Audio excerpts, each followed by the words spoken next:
Bonjour à toutes, bonjour à tous. Aujourd'hui, on va parler du pilier numéro 3 de la méthode ODA, administration. Troisième pilier, administration.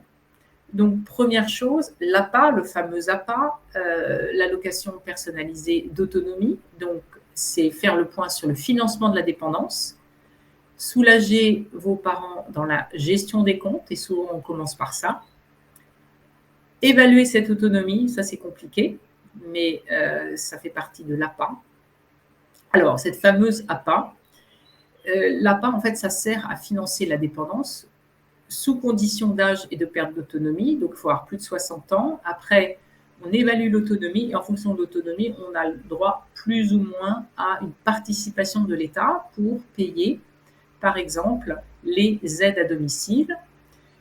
Donc, c'est payer en partie ou en totalité les dépenses d'aide à domicile ou la dépendance en EHPAD. Alors, attention juste, globalement, si les revenus de la famille sont plus de 3 000 euros, vous ne toucherez un APA de l'ordre que de 10% du montant de la facturation. D'accord. Donc, si vous avez une heure d'aide à domicile à 20 euros, hein, l'APA va financer 2 euros.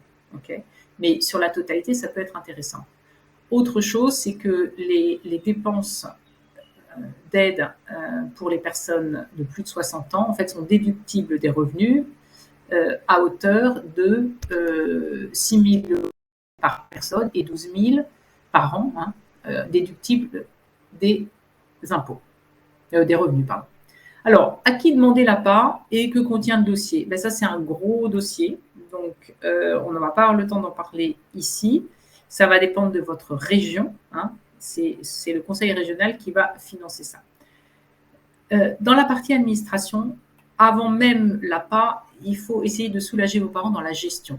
En fait, quand on est âgé, tout devient compliqué. On va perdre les codes Internet, on va perdre les codes des comptes en banque, il y a les factures qui s'accumulent, on n'a pas de prélèvement obligatoire, enfin de prélèvement pardon, automatique,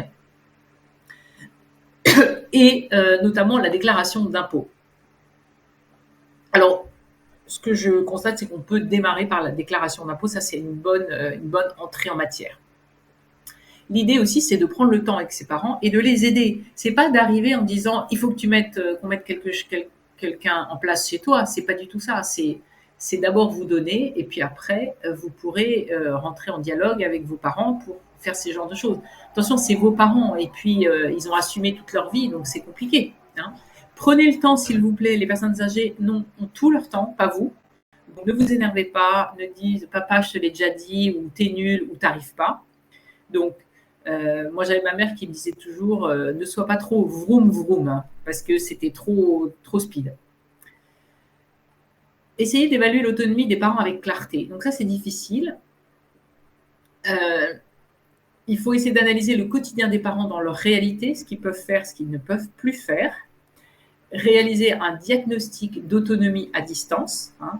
C'est avant, parce qu'il va falloir un vrai diagnostic pour toucher l'APA, mais ça, c'est quelque chose qui est assez compliqué. Donc là, on peut réaliser un diagnostic à distance avec un questionnaire. On vient de voir la troisième partie de la méthode ODA, administration.